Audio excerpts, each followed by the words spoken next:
Hello, everyone. My name is Riley Stevens. I'm the Director of Insights at Retail Profit, and I am so excited to be a part of this event today, the New Retail, Unified Commerce, and the Consumer Journey.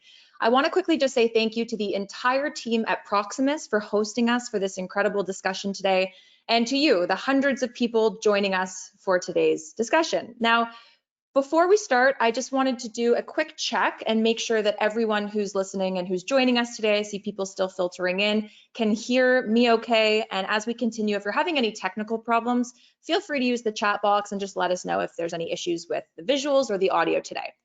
Before we start, I just wanted to do a quick bit of housekeeping as well. So we've allocated, of course, 1 hour for today's discussion. If you would like to submit a question, we encourage you to do so through the Q&A box. You'll see that located on your little main dashboard there, and you can begin asking questions right away. So don't hesitate. And as well, if you have a question that comes up throughout the discussion, we'll be checking it frequently throughout and asking as many as we can. Today, you will all receive copies of Michael and Doug's books. So Michael's book, New Retail, Born in China, Going Global, and Doug's second book, Reengineering Retail. And there's more. You'll also be the first to download the Proximus white paper on unified commerce. So I feel like Oprah Winfrey today with all of these giveaways. I'm very thrilled to be able to share that with you all today. Now for introductions, Michael Zakor. I have to say I have learned so much from Michael Zakor in my short time of knowing him. He is truly an expert, an innovator in digital commerce, the new retail, and consumer-focused tech. He advises brands, retailers, and tech companies rather from around the world on their market, consumer, and commerce strategies and the 5 new of digital industrial revolution. More on that later though. I also want to introduce Doug Stevens, the founder and CEO of Retail Profit. We at Retail Profit have worked with organizations such as Walmart, Google, BMW, and LVMH. And while attendees today will receive a copy of Reengineering Retail, Doug's second book, I also want to quickly flag that Doug has just finished his third and highly anticipated third book, Resurrecting Retail, the future of business in a post-pandemic world. Now that's coming May 4th, 2021, so stay tuned. Now, here we go. Let's get into it. So, gentlemen, I want to quickly level set, as I know that we've got a variety of people joining us today from tons of different industries and verticals. So, Michael, I would like to start with you. For our audience that perhaps is unfamiliar with what new retail or unified commerce is, can you just give us sort of a 1-minute rundown on, of course, what it is and perhaps more importantly, why it matters? Thanks, Riley. Thanks for everybody for coming on today and taking an hour out of your busy schedules. And thanks to Proximus for hosting Doug and I today. Yeah, I think, we've all been in the great acceleration, the great convergence that's resulted from going on 10 months of the global COVID pandemic right now. And by acceleration, I think what we're seeing really is all the things that have been happening for the last 2 or 3 years, 4 years, have been condensed and accelerated over a 9-month period. For example, prior to COVID, the total percentage of retail sales through a digital transaction was growing at about 1% per year. Since March, we have gained 16 percentage points in the total percentage of retail sales. So essentially, we've condensed almost 15 years of incremental growth in digital commerce into 9 months. So what is the context for that?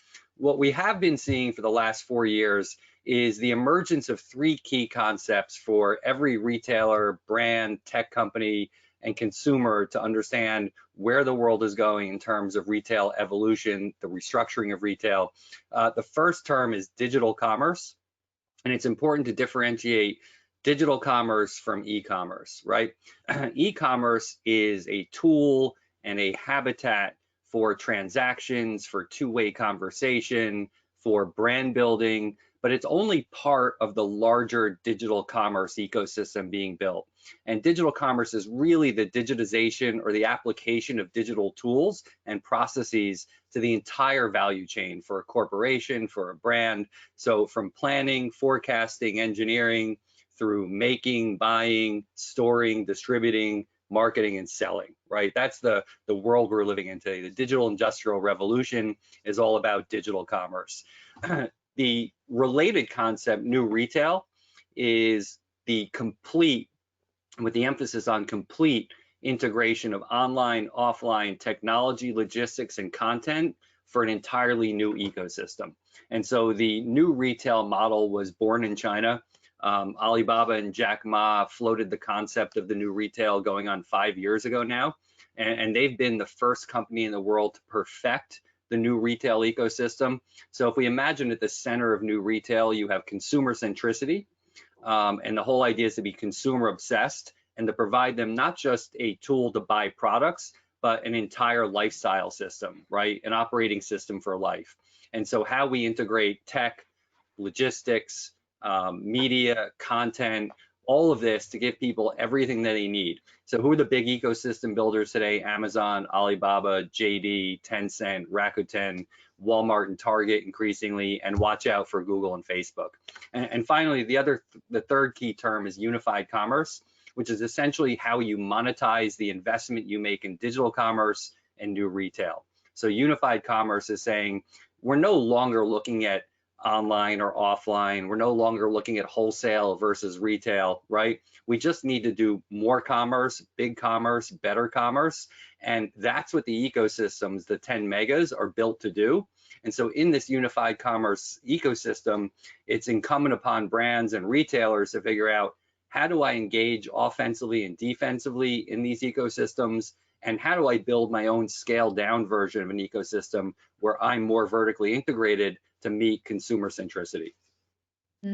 Now, Doug, I know Michael, you mentioned the great acceleration. And Doug, I know you have a somewhat differing opinion on this, or a different outlook on this. Can you explain what your feeling is on where we find ourselves now and what the great acceleration means or doesn't mean to you? Yeah, sure. And hi, everyone. It's great to be here. And again, thanks to Proximus for making this happen. So I guess the way I see it, and I don't dispute that, yes, we're seeing an enormous amount of change in a very, very compressed period of time. Much of that change is indeed trends or phenomena that we were tracking and sort of monitoring, and so there has been an acceleration certainly in our propensity to buy online and spend time online. But I think it's deeper than that. I think that the pandemic has actually changed other aspects of our lives that wouldn't have otherwise happened. The way we are working now, it is very fundamentally different. Hundreds of millions of us now are working from home and adapting to that in a really short period of time. The way we're educating our children and ourselves, the way we are living and where we're living, people leaving cities because they are no longer tethered to their offices and being given permission to do so. So lifestyles are changing. So I think on the one hand, yes, there are elements that, we could have sort of seen that, 5 years down the road, certain things would have happened anyway. But I think that the pandemic has created a unique circumstance. And I also think it's created a really unique circumstance for the brands that Michael mentioned, because these are brands now that aren't growing at 5% or 10% or 15%. In some cases, it's 60 to 100% growth in an incredibly short period of time. I mean, Alibaba, just through the Singles Day event, did $74 billion worth of sales, of merchandise value. So the question on the minds of these companies who are now sort of going from being competitors to scaling up to becoming what I call apex predators at the very top of the food chain, the problem for these brands now is that they have to ask themselves the question, how do we continue this inordinate level of growth going forward? And so I see these brands really using this once in a century event to push into categories that are not conventional for them. Things like healthcare, education, banking, shipping, transportation, all of these vulnerable and yet very lucrative categories that the pandemic now gives companies like Amazon cover to move into. So to Michael's point, yes, it will become truly an all-encompassing life ecosystem if you're an Amazon customer, where you can not only buy electronics and food and fashion and that sort of thing, but potentially becomes your child's education platform, your healthcare plan, the insurance on your automobile, your home, your banking, etc. So true life ecosystem. And that is going to fundamentally change the landscape entirely for every other brand in the marketplace. No doubt about that. And on the topic of ecosystems, Michael, this is sort of right in your wheelhouse and what you discuss with many brands and retailers. I mean, putting myself in the shoes of a brand and retailer right now at this stage in the pandemic, I'm likely just trying to keep my head above water. I can't be thinking about ecosystems and building these, or going up against the big guys like Amazon and Alibaba. This seems like almost an impossible feat at this time. So what do you say to retailers or brands who are feeling the squeeze of the pandemic now? Is there really a benefit for retailers to implement this type of thinking? And if so, is it better to do so now, or is it better to wait post-pandemic or do that later? Yeah, so let's be absolutely clear here. We are in no way suggesting that individual brands or retailers start preparing to compete with Amazon and Alibaba and Target and Walmart. No, absolutely not. The trick right now is how do you better engage those ecosystems, right? So as Doug mentioned, as Amazon gets into healthcare, as they get into insurance, heck, I can go to Costco and fill up my tank and change my tires, right? They want to draw you into the ecosystem for all of the products and services that you need. So it's not, the challenge isn't for brands and retailers to compete with that. It's to have a deep understanding of all of the habitats and tools and services in those ecosystems and reconfiguring their thinking and their product line to fit in with that. Right? So let's just take, for example, if you look at the trend right now with Walmart and Target and Amazon, right? They are becoming media and advertising companies, right? So Target, Walmart, and Amazon are biting into Facebook and Google's business as advertising. So what Walmart and Target are asking brands to do now, they are explicitly saying, take the budget you were spending on TV and glossy magazine ads and invest it in Roundel at Target, invest it in Walmart Media Group. So it's actually increasingly becoming a table stakes to actually be able to sell through Walmart and Target to engage their media groups, right? That's one example. So really what we're saying is now, not yesterday, not 3 months from now, if you're a brand or a retailer who isn't preparing for how to engage the ecosystems, number one, and number two, reinventing yourself. And by reinvention, we're saying we come back to how do we internally better integrate online, offline technology and content to survive, right? So this is not a yesterday or nice to have. It's happening in real time.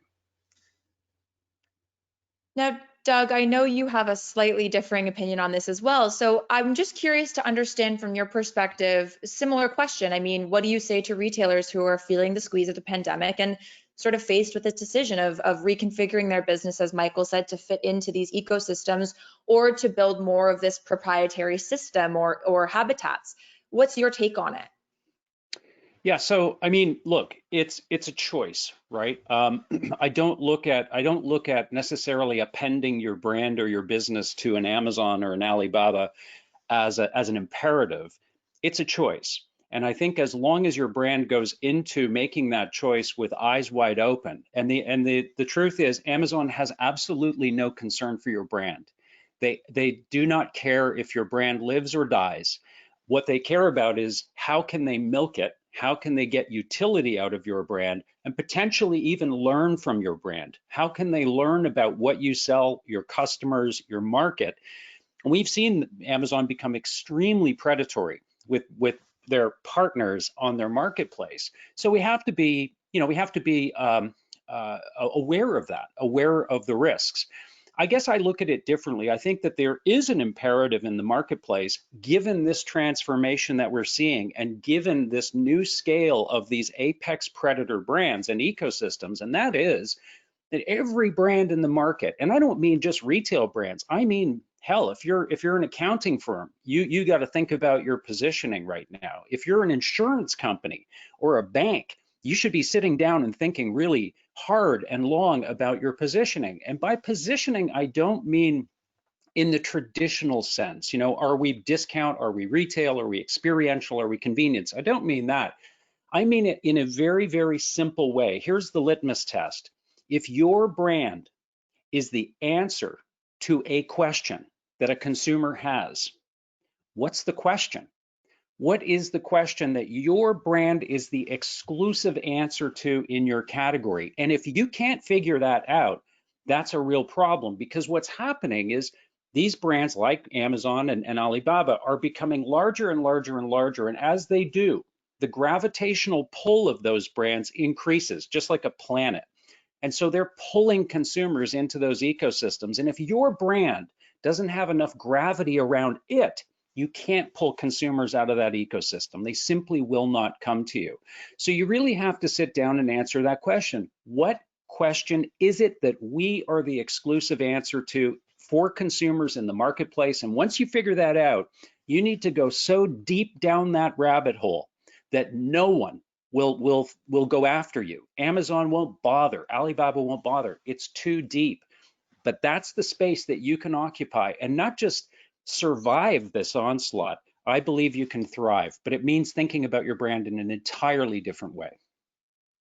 Yeah, So I kind of like that, Doug. It's like playing brand Jeopardy, right? You have the answer first, then you have to ask the question.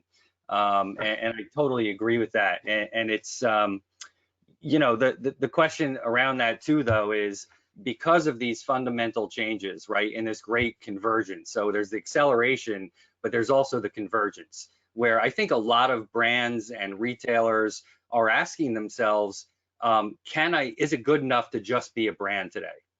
How much do I have to become a tech company and a wholesaler and a retailer and a content production machine, right? And so I think that's a real fundamental choice that a lot of brands and retailers are facing is to fit in, do I have to be all of those things to meet, right? For me, the ultimate consumer demand right now, it's being boiled down to one, right? It's the consumer saying, spoil me or else. Spoil me or else I will find the brand and the retailer who will. And by spoil me, I want to see your products everywhere I go. I want ubiquity. I want information. I want convenience. I want customization. I want personalization. I want a chance to have a two-way conversation with you. I want fulfillment where, when, and how I want it. I want to be able to search, communicate, talk peer-to-peer. I want seamless integration between what you're saying to me on Instagram, what you're saying in your physical store, what you're saying on your .com. So I think you're right. The question I would be asking is, how can we as a brand risk, not, or say, how do we avoid the risk of moving from what Scott Galloway calls, the brand age to the product age, right? If people start looking just for products and not brands, brands are going to be in big trouble. So I think fundamentally, how do we spoil the consumers? The question I have for you. How do we do that? How do we achieve that spoil? Yeah, and I would argue that the converse can be true as well. That if you do indeed create a brand that is special enough, and you do deliver experiences to consumers that are notoriously awesome, that you will be sought out, that people will seek you out, that you don't necessarily need to be on every street corner. Because I've often thought that, if you take a super high fidelity proposition like a Ritz-Carlton hotel experience, but you put a Ritz-Carlton on every street corner next to every Holiday Inn or Hilton, eventually Ritz-Carlton dies by its own hand. So I do think that you can create a proposition for consumers that is so unique, so differentiated, and so powerful that they're willing to look past the ecosystems for you. You become the emotional default. And this is the thing, I think that ultimately Amazon is going to become the cognitive default for everything for North American consumers. It's already halfway there, right? 60 to 70% of the time now, when we think about a product, we go to Amazon and we search for it by default, right? Because chances are it's there.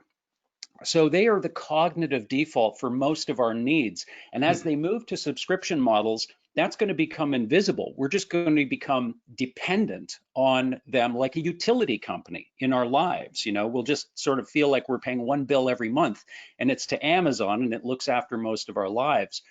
But there will be brands that we have emotional defaults for, that we say, no, no, no, this, I want something special, or I want an experience that's memorable. And in those cases, I believe that brands that can execute against that can draw consumers out of the ecosystem. But let's face it, as we sit here today, most brands, go to the average shopping mall, if it's not in lockdown, but go to the average shopping mall and ask yourself, how many of the brands in that shopping center are truly remarkable, are truly indispensable? We've seen hundreds of brands go out of business already through the pandemic. How many of them are we remorseful about? How many of them are going to be missed 2 years from now? I mean, apart from the unemployment that it creates, and that is tragic, how many of those brands will be missed? Not many. So we have to create brands fundamentally that are much, much better at delivering great customer experiences than we do today. And if we don't, brands are going to go away. Yeah, look, I agree with you. And I think where I agree with you on this, and then I'm going to disagree with you, is there is a shrinking space for great brands, right? I think that the room is shrinking in terms of how much room there's going to be for those differentiated brands. And I'm going to, kind of take your own words back to you at the top, talking about all the fundamental differences beyond just commerce and digital that COVID has wrought, right? Okay, we're getting used to living with less, right? So I think if you look at Ritz-Carlton, who's in trouble? Luxury hotel brands right now are in big trouble, because I think what's happened is, COVID has stripped away, it's pulled the curtain out from a lot of things. Like, people are asking themselves, why do I want to pay $60,000 a year to send my kid to school, right? The curtain has been lifted on the ugly parts of higher education, and that you're paying for exclusivity and brand and not for the actual education. I think the same thing applies to companies like Ritz-Carlton, where yes, you're paying for the service, but do I need $600 to get that same service, or is the $200 boutique hotel 5 blocks away just as good? So I hear you. And I think, there's that space for the brands, but I think that space about why, what COVID's done, and I'm, again, your words, the COVID trauma, right? Consumers have been traumatized, their thinking's been altered, their journey's been altered. And, if you're a great brand, in my opinion, you better get into the services business, right? It's not just about offering a great product, it's about what services you're offering along with that product. Yeah, I think, I don't dispute that. I do believe you're right in the sense that our sensibilities around consumption in general are going to be changed vastly coming out of this. But going back to the point about ecosystems, these apex predator brands like Amazon and Alibaba are building life ecosystems. And my feeling is that what other brands need to do is create content ecosystems. And to your point, Michael, about experiences, I thought a lot about this when I was writing this last book. What are experiences? If you really boil it down to the molecular level, an experience is really just content, both physical and digital, right? So when we walk into a store, or when we walk into a hotel, all of a sudden we start subjecting ourselves or exposing ourselves to content. In a lot of cases, brands don't really plan that content down to the nth degree, right? It's it's almost accidental. Whatever content you experience, is accidental. Great brands stage every piece of content. So how that store smells, looks, sounds, feels, the people that are in it, the things that are happening, the digital tools that are in that store, all of that is simply content.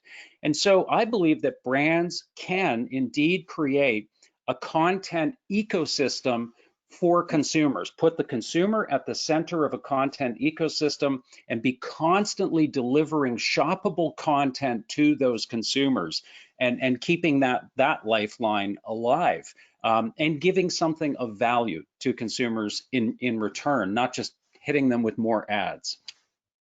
It sounds to me like really it's both needed to create a super brand, to create a remarkable experience. And we have a question here from Chris. We're actually getting a lot of questions, so I'm going to be asking a lot more of you here. But Chris has a question, which is which standalone brand or smaller group is getting it right in the new retail? So I'd love to hear from both of your opinions, who you feel from your perspectives are getting it right, because I do believe that when we talk about exclusively the sort of nuts and bolts and the technicalities of how the new retail and unified commerce works, and the people who are delivering outstanding content or branded experiences, we tend to see, I would think, a lot of overlap there. So, Michael, who do you think is killing the game when it comes to the new retail? Okay, so I'll start with some of the mega companies who I think are getting it right, but we also want to make it relatable to who I think some of the small and medium-sized enterprises are.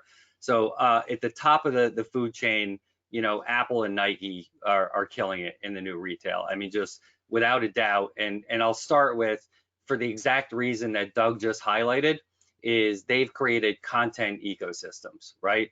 Um, who makes better content than Nike? Whether it's the commercials, the web content, the social, the quick videos, walking into their store, walking into their section of a retailer, man, they nail it. They create a content ecosystem. That's number one. Number two, they have managed to integrate their online, offline experience so seamlessly. It's really the industry model for me on how to do that. And also, coming back to what I said, how do you become a retailer and a wholesaler and a logistics company and a tech company at the same time? Nike checks all of those boxes as well. All right, we can use the same same view to look at Apple, right? They're a content machine.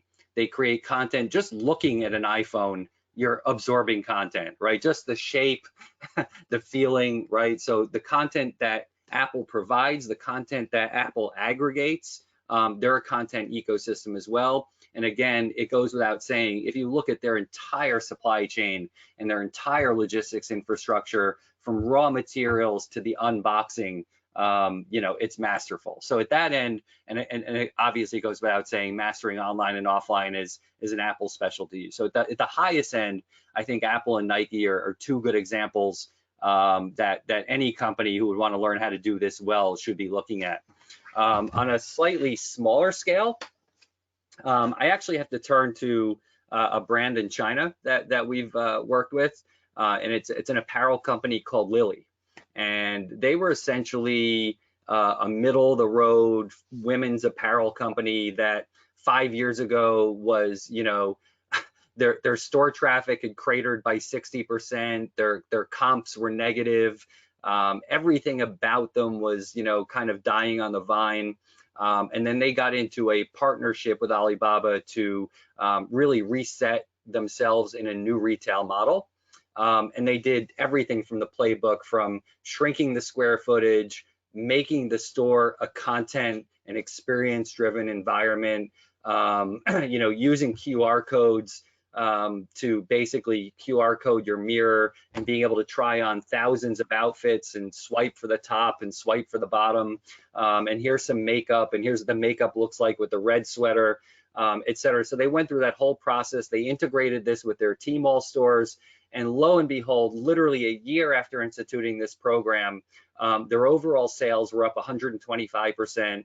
Their store traffic was up 90%, and on and on and on. So, you know, you don't have to be a mega company to do this. You know, the tools, the thinking, the models are there for any company to engage. And finally, I'll say one thing in all of this that people need to look at is where direct to consumer comes into play here, right? And it's very important for brands who are looking at this model to understand that e-commerce is a catch-all term that doesn't quite describe the landscape today. And it's really, really important to understand, if you're a brand or a retailer, that, and here comes my blasphemy, e-commerce is a really crappy business model. I mean, it's just an awful business model on its own. The cost of consumer acquisition, the cost of marketing, the cost of logistics, just about everything about it ensures that all but a very select group of brands and retailers can be profitable in e-commerce alone. right?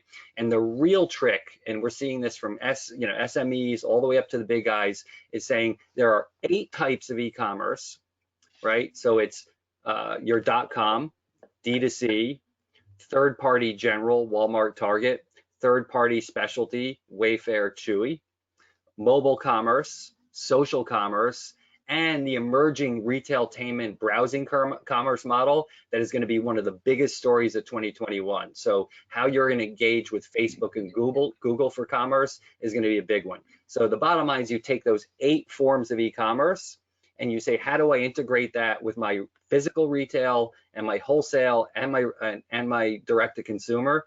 And that's where you're starting to see incremental profit. That's where you're going to see how you think about your P&L differently. And it's those companies and that's what Alibaba and Amazon and Apple and Nike and these other guys do, is they're not looking at the P&L the same way they did 5 years ago. Yeah, I mean, from my side, I would, first of all, I'll go back to Michael's point about e-commerce being a lousy business model. It's true, and that's why when you look at massive national players now like Target and Kroger, for example, they're not just investing in building out their own proprietary marketplaces, they're building out third-party marketplaces, because in fact, third-party marketplaces, if done well, can actually generate better margins than in-store sales, you know. So it is true that you know, to be a pure play e-commerce player today is not really a great position to be in.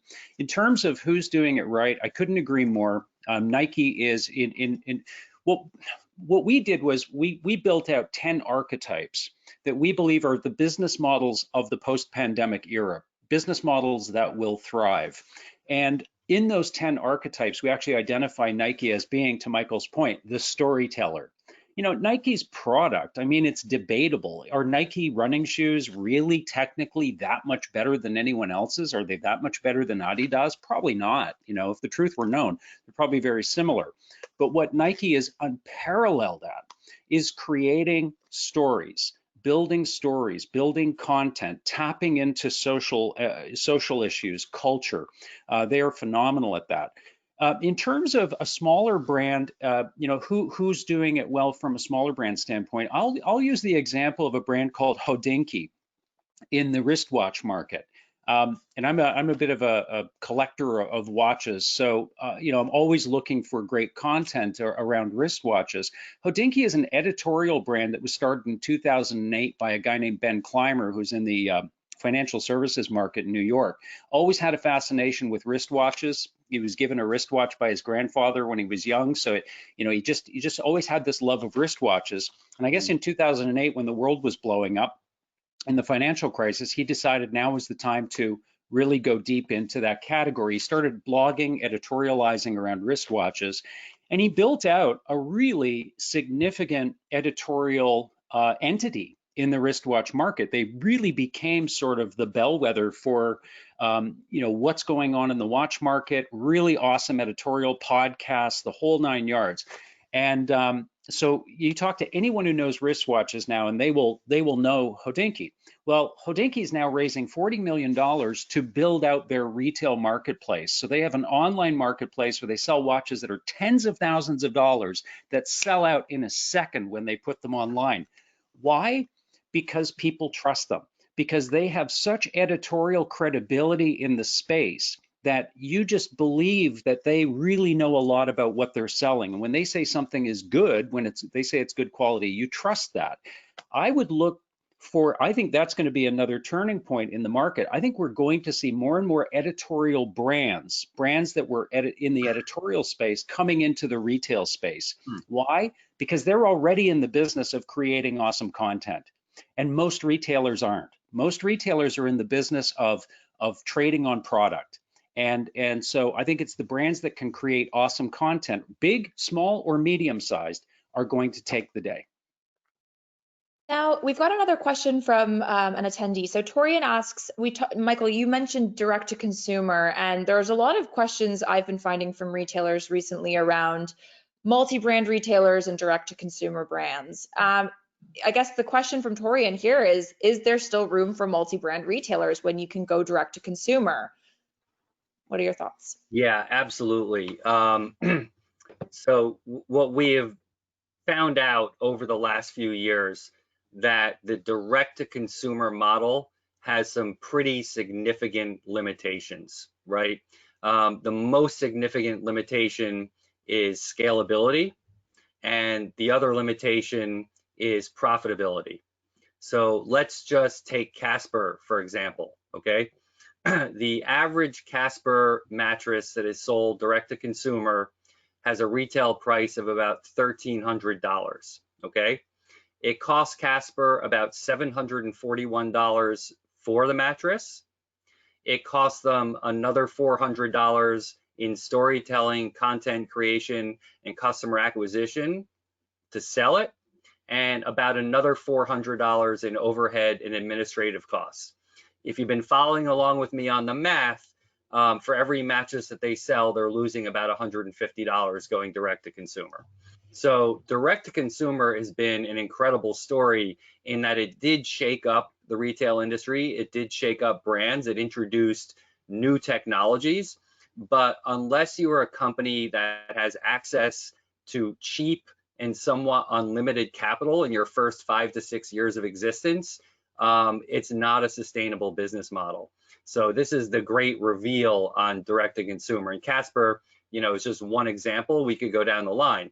So, I did a Walmart walkthrough last Saturday, and, in the middle of the aisle, you have a Harry's Razors end cap.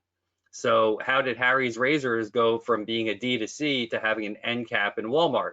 Well, D2C companies found out for scalability and profitability, they have to go to retail, they have to go to wholesale, and that there are a lot of limitations on D2C. That's one. Number two, the very definition of what D2C means is being redefined right now. And so D2C doesn't necessarily mean you have to be a digitally native company, but it also doesn't mean selling direct to the consumer from your website. It's both of those things and much more.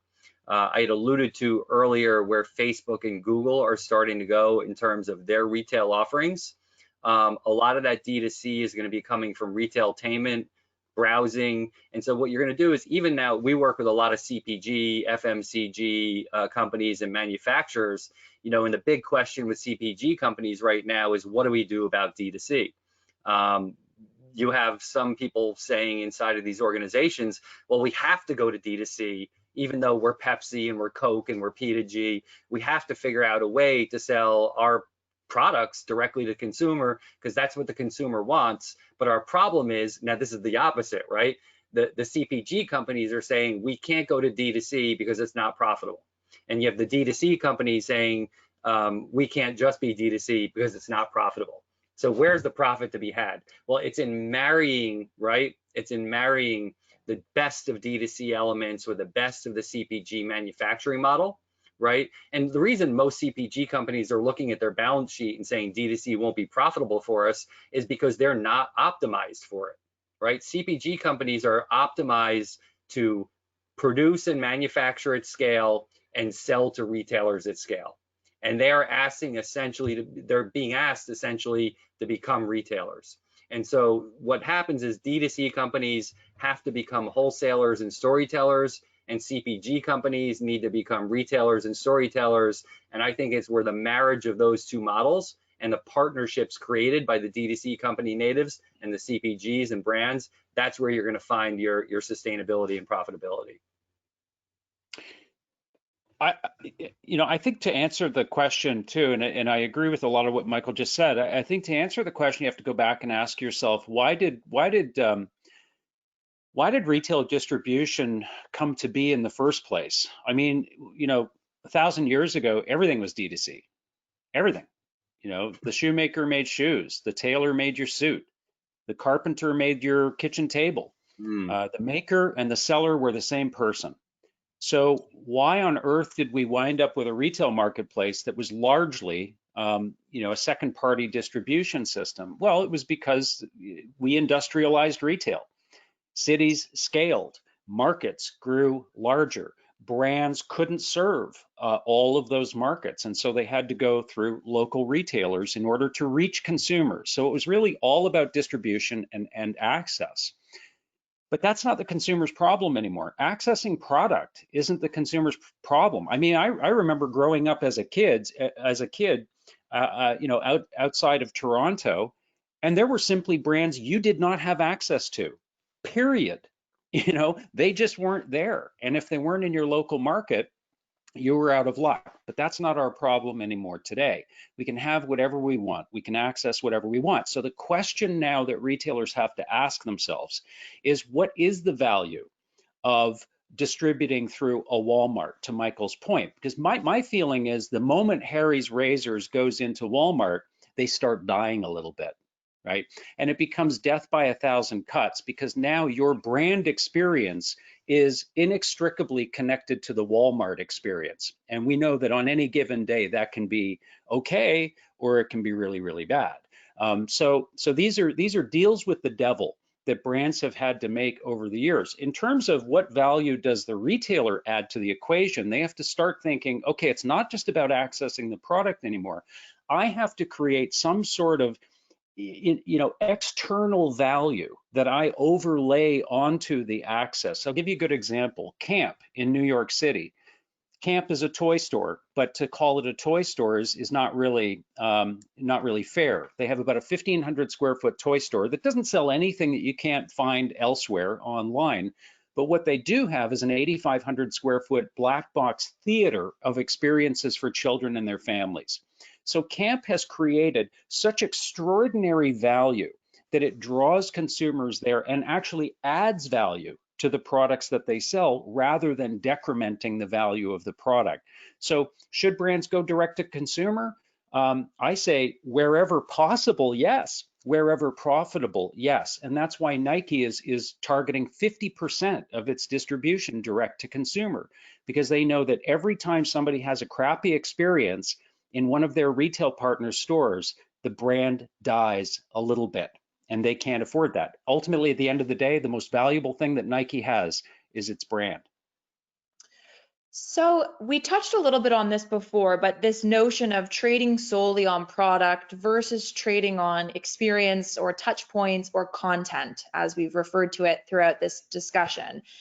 Now, we've also seen simultaneously that a lot of retailers have been making a massive push for these experiential retail concepts.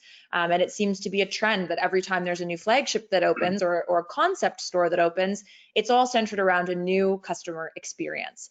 Sarah has a really great question, and she says, we know that now we need to fix the KPI the stores differently based on this new idea of an omni-channel experience or customer acquisition and engagement. So really what Sarah's inferring here, I believe, is that the role of the store is changing and the retail world has woken to this idea. Sarah's question gets very interesting though, because she asks, how do we shift to training and incentivizing store teams to think in line with these new updated KPIs? So really, how do we prove the value of experiences versus what the industry has traditionally based success on, which are metrics around, store or sales per square foot? And Doug, I know you have a lot of thoughts on this, and maybe you want to kick us off. And then Michael, I'm curious to hear what your perception of this is too, with your experience. So my view is that as the utility of physical retail from a distribution point begins to wane, and again, we go back to the idea that I don't depend on a retailer anymore to tell me where I can buy something, right? So the idea of setting up a distribution outpost, that consumers just need inherently is an antiquated notion. But as the value and utility of retail declines from a distribution standpoint, I think it increases from a customer acquisition standpoint. And going back to Michael's point earlier, there are brands now like Outdoor Voices and other direct-to-consumer brands that simply can't acquire new consumers through digital anymore. The cost of the incremental customer to their brand now outweighs the actual revenue opportunity and profit opportunity with that brand. But that doesn't mean that you can't acquire customers at scale efficiently in physical stores. So in other words, what's happening is physical retail is becoming a channel for media. It's becoming a media channel aimed at customer acquisition, drawing consumers into our content ecosystem and hopefully keeping them there for life. But if we view retail as a media channel, then we need to start measuring it like a media channel. And unfortunately, what happens, Riley, to your point, brands build these elaborate concept stores or flagship stores, which are clearly, a media experience for consumers. But how do they measure them? They measure them on the basis of sales and profit. They train people to work in those stores the same way they train everyone else. They operate the store fundamentally the same as they do every other store. So my belief is we have to truly look at, yes, four-wall sales still matter. We're not going to discount that. We're not going to not take those sales into account. So we have to look at four-wall sales. We have to look at the impact that that particular store might have on online sales from its catchment area or from its local market, which we can also measure with relative precision. But we also have to look at the media value. So what is the media value? It's the number of consumers that come into that store every year, multiplied by an estimate of the value of every positive media impression that those customers might have, divided by their net promoter score. And if you can get at those three figures, you can get a relatively clear idea of the media value of that store in the marketplace. And that gives you a full picture of that particular location's productivity. And it'll also induce you to run that store differently, to look at it through the lens of a media experience, as opposed to just the end of the funnel where a customer comes in and picks up the product without any sort of fanfare.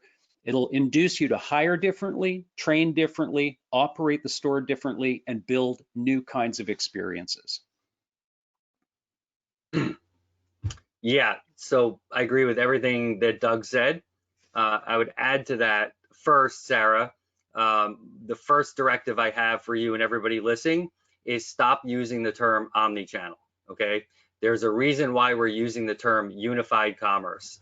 Omnichannel is an antiquated, never fully realized concept that recognizes that you have different channels, but still treats them differently, okay? Unified commerce is about the recognition of having different habitats, but tying them all together. And so what, to put it in a simpler fashion, what Doug is describing is, how do you measure your halo effect, right? It's all about the halo effect. How does what somebody saw on Instagram translate into a purchase on your .com? How does something that they experience in the store translate to a purchase on Instagram? How does something that they search on Google translate into a purchase back on your .com? Right? So unified commerce, the whole point here is that you are rethinking your KPIs, you're rethinking your P&L, you're rethinking your entire mindset. And here's the thing, guys, okay? When we talk about digital commerce and the power of digital, what we're really saying is we have analog real life problems that can be addressed through digital commerce and digital tools, right? Those are the means, not the end. And what do I mean by the analog problem? The analog problem is still in, right, if you want to say everybody from the store clerk up to the CEO, right? How do you change mindsets? How do you change philosophy? How do you change action? That is an analog problem that you can't apply a digital tool to. So really what you have to do is change minds, change thinking, change supply chains, change your storytelling, change your content, apply digital tools to do that. So in the unified commerce world, it's exactly what, and I'm glad Doug went to where he said media, because I was going to remind him he's the guy who coined the phrase, the store is media. One of the many things I've learned and loved about what Doug's, given me over the years. But he's exactly right. The store is the media. If it's costing you $3 to acquire a digital customer and you can only sell them $1.50's worth of goods, that's a terrible business model. But if you can amortize somebody walking into a store by 10,000 store visits, and then get them to buy something online, wow, now your cost of acquisition went to pennies, right? And your margin is increased by X factors, but not by incremental. So I think it's really about embracing this idea of unified commerce and saying we are applying technology and content and logistics, right, to create a halo effect across our entire system. It's always mystified me, to be honest with you, that if you put half a dozen executives in a boardroom and you show them an ad for their brand, whether it's a print ad or a digital ad or a television ad. They will debate that. They will become passionate about that. They will be so invested in that ad and their opinions about that ad, and whether it's on brand or not, or whether it's going to be effective or not. And yet every day in those same brands, there are millions potentially of customer experiences that are so suboptimal they're embarrassing, and nobody even knows about it. Nobody's measuring that. Nobody's hotly, debating that. It's astounding. You think of the media effect. I was dealing with one brand at one point, large beauty brand, with all kinds of sub brands underneath it. But I was talking with their CMO and I said, how many consumers, just rough numbers, would you estimate are going through all of your distribution points in, say, a year? And I think the figure they threw out was something like 80 million or something like that worldwide. And so you ask yourself, like, if I was to rock up to a Madison Avenue advertising agency and ask them if I could, somehow build a campaign that attracted 80 million consumers a year with a highly engaged media experience, of maybe 10, 15, 20 minutes, how much would that cost? If it was a really awesome campaign, it would be astronomical. But that, in effect, is what is already happening. Those consumers are already getting that media experience. The problem is no one's measuring it. No one's even managing it in most cases. And so it's a huge lost opportunity. So if we begin to look at physical space as a media experience, it changes everything. And just a quick, Riley, I know you're going to jump to another one, but just to add to that, Doug, also, if you look at, the Alibaba model when you're on Tmall, okay, it is the only way to do a national branding campaign in China, right? So if you're a brand in China, you're not buying national TV, you're not buying glossy, even social media, right? So there's a saying in China, the only marketing in China is social marketing, and that's the truth. I mean, there's effectively no other model in China that's effective that leads to conversions and traffic and brand engagement, none, except for literally having a store on Tmall is your national advertising campaign. It is where 750 million monthly users are going to go, not necessarily to buy your goods, but to check your credibility, to check your story, to make sure it all adds up, to cross-reference with what you're saying on social media. And so when we are working with our Asia clients, one of the things we have to get up front very quickly is you cannot measure the value of having, and right here's an example of you're saying the store is the media. Well, in this case, it's the digital store is the media in China, not just the physical store, but the digital store, because 50% of your ad budget literally is the promotions and the content you're creating in the Alibaba marketplace, and the other 50% is on outside the marketplace social media. So that's just another great example of where the store is the media, but just in a digital environment. Yeah, and you know what, too, Mike? I think it's important to point out for people listening to this or watching this too, that Alibaba and Amazon are completely different animals, right? So I mean, brands have a relatively good, healthy relationship with Alibaba. Alibaba is a pure pass-through marketplace, right? They're not building products to compete with those brands. They're not holding data away from those brands. They're feeding brands with data. They're really partnering with brands to capitalize on that media channel and that intelligence. Amazon I think Amazon's moving in that direction now, especially on the luxury front, but they're certainly not there yet. So I think, to say, you should partner with Amazon with the same sort of frame of mind that you would in Alibaba, I don't think that's true. I think Alibaba is a very, very different sort of company, and they could win the day for that very reason. Yeah, completely different business model. They're really partners in the truest sense, not predators, as you put it. So I've got one rapid fire question for each of you. Doug, Mark is asking if you can quickly, and I'm sure some other attendees are also curious about this, repeat the formula you mentioned before when referring to the new metrics of measuring store productivity. Can you just share that quickly again with us? Sure. And then again, I just want the caveat, guys, is that it's not an exact science. I wish it was, and we've actually been talking with and working with companies to try and make it a more exact science. But Ultimately, look, we know how many consumers we can measure how many consumers come into a store. We can gain a sense of whether or not they're unique or repeat. So we can measure traffic.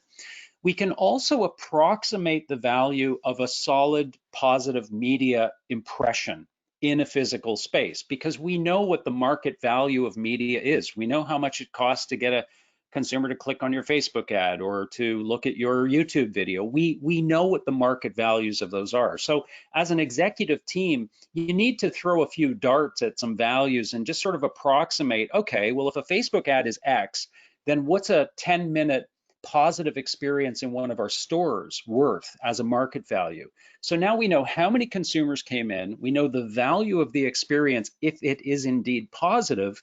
Now what we need to know is it on balance a positive experience in that store or across the brand? And we can measure that through Net Promoter Score. So if we can get at those three figures, how many people came in, what's the unit value of each of those experiences, and were the experiences largely positive, neutral, or negative? Now we have this value that we can sit on top of the store's actual product revenue or revenue from online in the catchment area. Now we have a full idea of the value. And the reason this is important is this. I'll be very quick. The reason it matters is this, because oftentimes we'll look at the stores in our network that have the highest sales and we'll protect those stores, but the ones with lower sales are the first ones on the chopping block when times get tough. But it may actually be the store with lower sales that's creating better media impressions for your brand. And if you're not measuring that value, you're basically discounting them, and they will indeed be the first that you lop off, and you'll keep all the ones that are maybe selling more product but creating really crappy brand experiences. And then, again, it becomes self-defeating. Yeah, just a quick add to that. And there are tools, I mean, literal physical tools and philosophies you can use to even expand on that. And I'll give one quick example. With some work we did in China with a cosmetics brand, we shifted into a digital approach to sampling, right? So samples a mainstay of the cosmetics and beauty and fragrance counters since Macy's opened their doors 100+ years ago. But how do you measure the value of giving somebody a sample? Like, is there a way to track whether they came back and actually bought the full-size version 3 weeks later? Probably not. So what we did was we actually gamified the sampling process for this cosmetics company. And if you remember, when you go to the beach or wherever in an arcade and you play the claw game, so we created a claw game for samples where the consumer would go and use their QR code, which would allow them access to start the claw game. And then they would use their stick to actually pick up the samples. And then the sample had an RFID tag on it. It would drop into the slot. The consumer would take it. Guess what? Now we know exactly who that person is. We know which sample they took. And we know if they're coming back to the store or going to Tmall to actually buy the product. Oh, and by the way, we can actually track their activity and what they were looking at on the store shelves and track the experience they had for the rest of their time in the store. So, there's a way to actually, use Doug's formula, but use gamification and technology to measure it directly. I think, Riley, you had one more you wanted to shoot out. I have one more, and then we're 2 minutes away. I can't believe it. The hour has gone by so quickly. But Michael, Chris wants to know, how far ahead is China compared to the West in terms of new retail? Boy, Chris, thanks for putting the ball on a tee for me. Because my standard stump speech is they're probably about 4 years ahead of where the West is in almost every conceivable way you could think about retail and the consumer journey. Alibaba has already perfected the new retail model. If you look at where they've done almost all of their investment the last 5 years, it's either been in buying full interest in physical retail or partial interest in physical retail, cloud computing, digitization. Guess what? The only department store chain in the world that's doing well is the In-Time department store chain in China. That's part owned by Alibaba because they turned it into a new retail experience. If you look at innovation in social selling, social commerce. I chuckled when, it was announced that Instagram was trying to work on making transactions. I mean, we've been doing social transactions in China for 5 years. I mean, the list could go on and on and on. The way people build the ecosystems, use the ecosystems. If you look at WeChat, which is the super app, right? WeChat is Twitter, Instagram, Yahoo, YouTube, Google, Amazon, all rolled into one, and then 10,000 other things. So China is a good, and that's why the book is titled The New Retail, Born in China, Going Global, that we wrote. It's to document just how far ahead China's been for the last 3-4 years, and what part of that is filtered over here so far, and what's to come. Incredible. Thank you both so much. And thank you again to everyone who joined us. We would love to hear your thoughts. So find us on social media, tweet at us. We're always game to answer any additional questions that you might have after you've had some time to sit with these thoughts and this discussion today. And that's it. Again, watch out for the email that will have all the information about obtaining your books, Michael's book and Doug's book, as well as the white paper from Proximus. And again, thank you so much to the Proximus team. What an incredible discussion. I always love hearing from both of you. So thank you, Doug, and thank you, Michael, and hopefully we'll see you all soon. Thanks, Riley. Thank you, everyone. Thanks, Riley. Thanks, everyone.